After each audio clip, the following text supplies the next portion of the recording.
Hello, it's Charles with Uber Eats. Today is Tuesday, the 8th of April, 2025, and I am blessed. I got the wake-up call this morning, and I got to see another day. Right now, it is 5:42 in the morning, and sunrise time is 7:16 a.m. So we got about an hour and a half before sunrise. They are calling for a high temperature today in the southern Texas of 82 degrees, and it's going to be sunny all day. So we've got a nice, wonderful weather day today, and weather was fantastic yesterday. Couldn't ask for better weather. Warm, a slight breeze, and sunny skies all day yesterday. Really enjoyed that. I tracked my aunt's package I sent her. I meant to do it last night, but I forgot. I tracked it this morning, and she had received it. It came in at some time yesterday, which is what they had. The clerk at the post office told me that I can expect it to be delivered by Monday, and sure enough, it was. And I'm sure she was happy to get it. If I have time today, which I'm sure I will in between deliveries, I probably should give her a call. And she may end up calling me on account of getting that package. We'll have to see, but I do want to speak to her today about some things and catch up with her. It's been a little bit since I talked to her. I checked my customer service score yesterday. I'm still at 98% customer satisfaction, so I still have those two thumbs down on my record. It keeps track of your last 100 customer comments and whether they give you a thumbs up or thumbs down. So slowly but surely, I'm working those off my record. I'll be happy to get up to 100% again. I was at 100% for the longest time. I just think I came across a couple crabby people, I suppose, because I treat everybody pretty much the same. And for those two thumbs down to pop into my record is just an anomaly, I suppose. But anyway, my deliver with care went up to 249. That's a 2 increase, 2 thumbs up. My quick and efficient went up to 216. My friendliness went up to 213. My perfect handoff only went up 1. So I'm not sure exactly how the thumbs up and thumbs down works. If it just covers all the customer comments, and then they break down how each customer commented on my score, and then they determined if that was a positive or negative aspect on each of these 5 metrics. I'm assuming I got 2 thumbs up yesterday.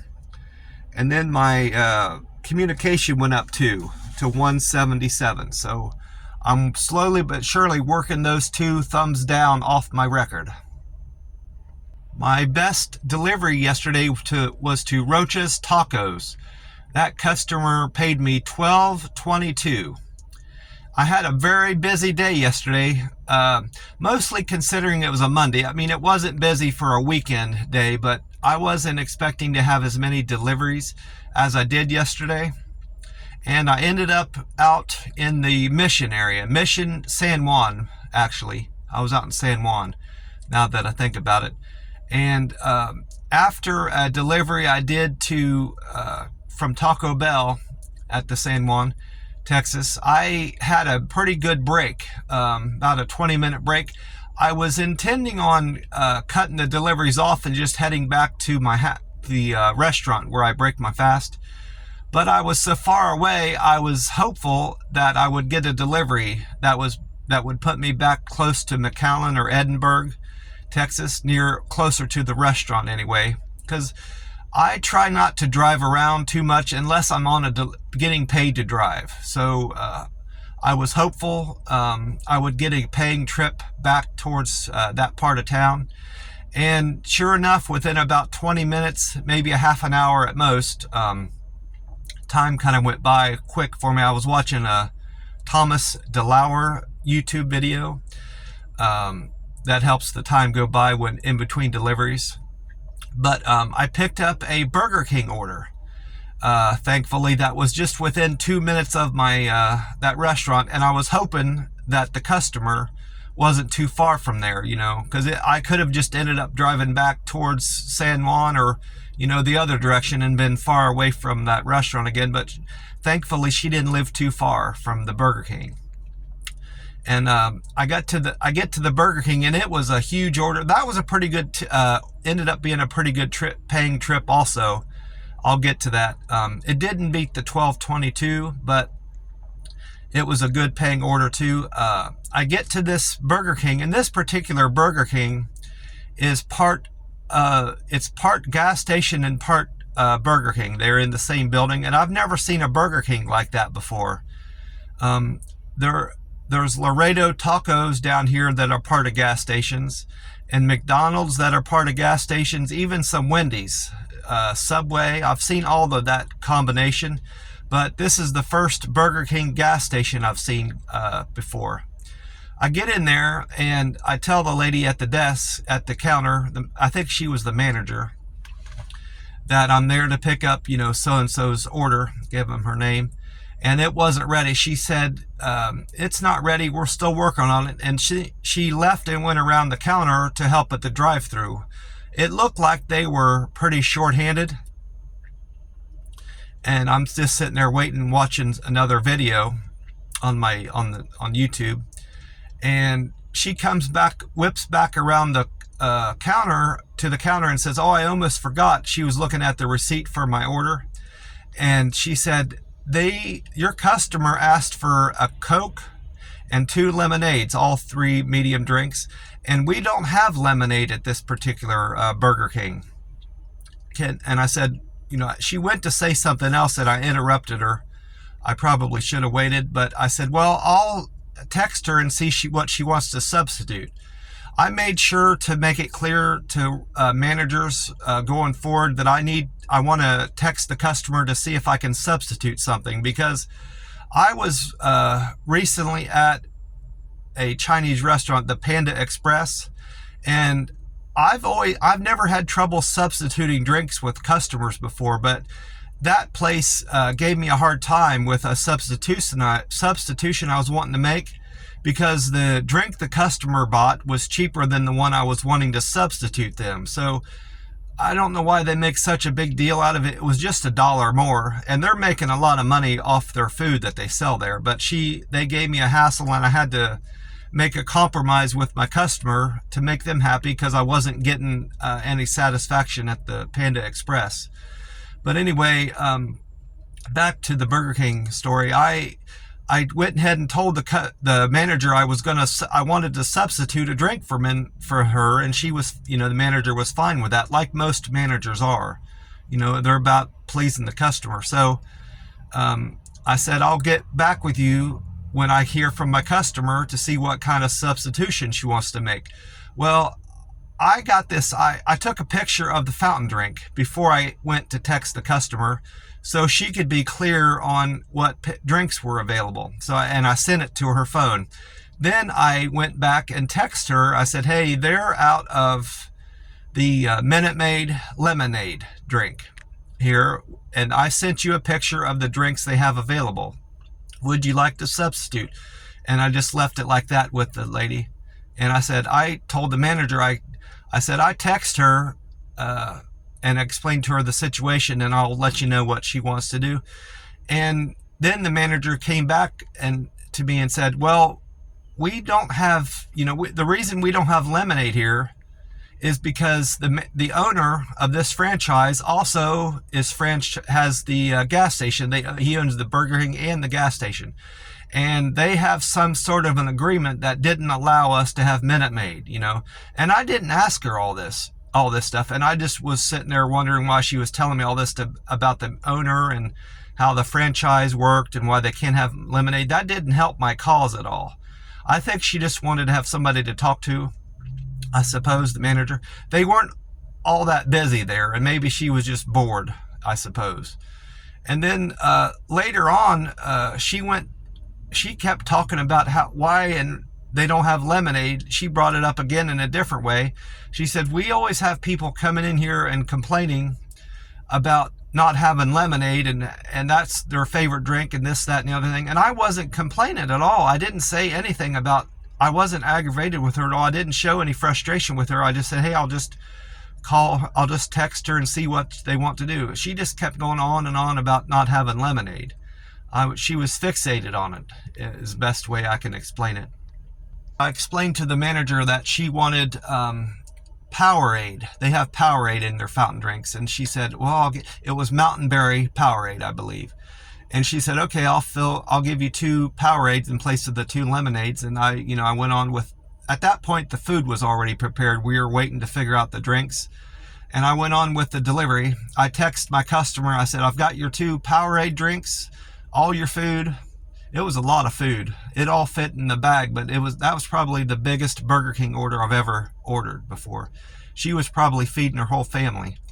And I told her, I got your 2 Mountain Berry Powerades and your Coke. I'm on my way. And she thanked me. The customer was pretty good about getting back to me with every text I sent her. She gave me a reciprocal text, and I liked that. And I get up to her door. It was a drop-off. She wanted me to hand her food to her. And I texted her as soon as I was out in front of her building. I said, hey, I'm here. I'm walking up to your apartment. And she said, thanks. I'll be right there, on the text. And I passed it off to her. And she was very delighted to get her food. And she ended up handing me a $5 tip on top of that. So I think I made about $10 or $11 on that order altogether. I can't remember exactly what the Burger King order paid, but I think it was around $5. So I made at least $10 on that order alone. And it was all on account of my good communication with her. Something else that happened, I got a great tip. I believe is going to end up being a good tip for improving customer satisfaction. I was in at one of the restaurants. I think it was that fancy cookie place called Crumbl, C-R-U-M-B-L, cookie.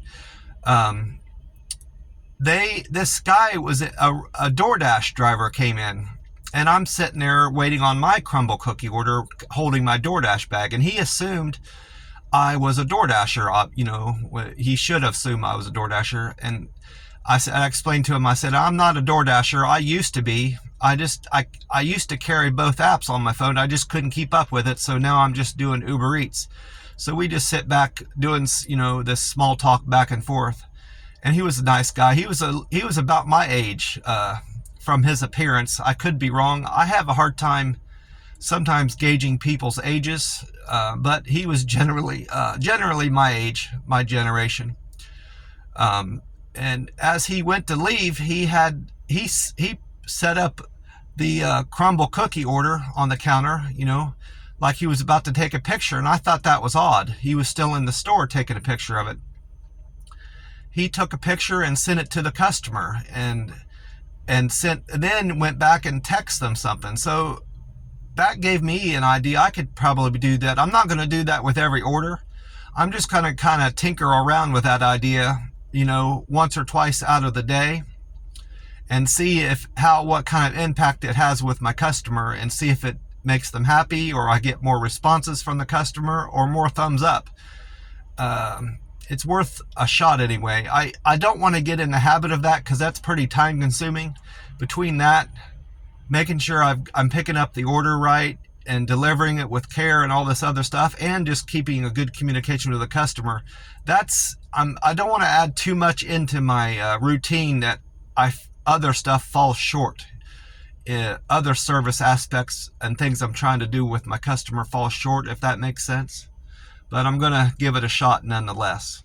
I mentioned that Thomas DeLauer guy, YouTuber. He's a fitness and fasting coach, and talks about health in general. He was one of the YouTube videos I watched yesterday in between deliveries, and I came across a video of his. It's not a new video. It was about 3 years old. It's called New Study on Dry Fasting and How It Works. And since I had done that dry fast recently, about 5 days ago, I thought it would be good for me to watch that. And it turns out I learned a good bit more about dry fasting from him, and the great effect it has on weight loss, which comes to explain how much my weight has dropped recently. And so it wasn't entirely to do with my lack of eating enough at this buffet. That dry fast probably had a great impact. In that video, I'm going to summarize more or less what he said about dry fasting and its impact on weight loss. I'm going to pretty much simplify it because I need to watch it again to take it all in. But the main point he was making is when you're dry fasting, your body starts searching for water and in your system, and it starts burning fat to get to the water that's trapped with your fat cell. Your fat cell traps like 2 or 3 times more water in weight than the fat cell itself. So once it starts burning that fat, that water is released, and you are rehydrated more or less. So that's the big impact that dry fasting has. It ramps up your fat burning and aids with weight loss. So I may or may not do a dry fast every month like I intended. If I do it, I'm gonna do it coming out of a 48-hour fast and not a 72-hour fast, so I can recoup. If I find I've lost too much weight coming out of that 48-hour fast, I can turn around and recoup it. I can plan my next meal the following day when I'm breaking that 48-hour fast and plan on eating more, if that makes sense. I don't want to screw up the 72-hour fast and 48-hour fast I'm doing with a dry fast, if it means I'm losing too much weight.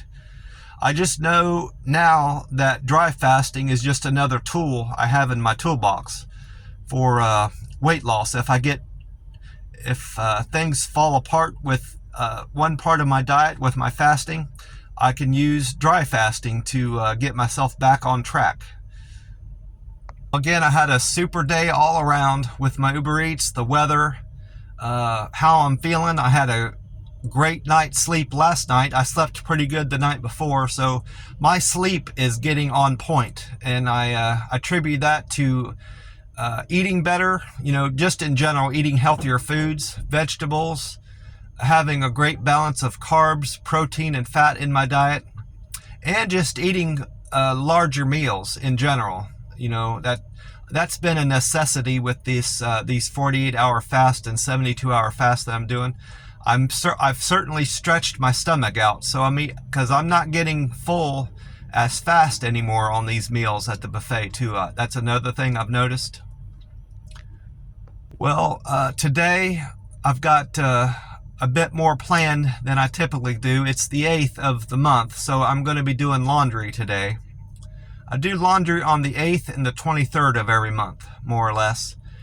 So I've got laundry to do this evening, and I've got a walk to get in. I do my 5-mile walk on Tuesdays and Thursdays, and Uber Eats. So that's pretty much my day today. Gonna enjoy the weather, sunshine, and a light breeze. It's only going to be a 5-mile an hour breeze today, so not much of a breeze at all. It's pretty much still winds today, but a good weather day all around. So I'm going to enjoy that. I'm going to get off here. I want to wish you all a great day, and I hope you're having a great week so far, and remind you to get some extra steps in today if you can, if the weather is agreeable. Even if it's extra steps in between, when you're out doing errands, just make a point to park out further from the post office or grocery store, wherever you're going. Or if you can get a 5-mile walk in, you'll feel much better for it. God bless you all, and I will talk to you soon. Bye for now.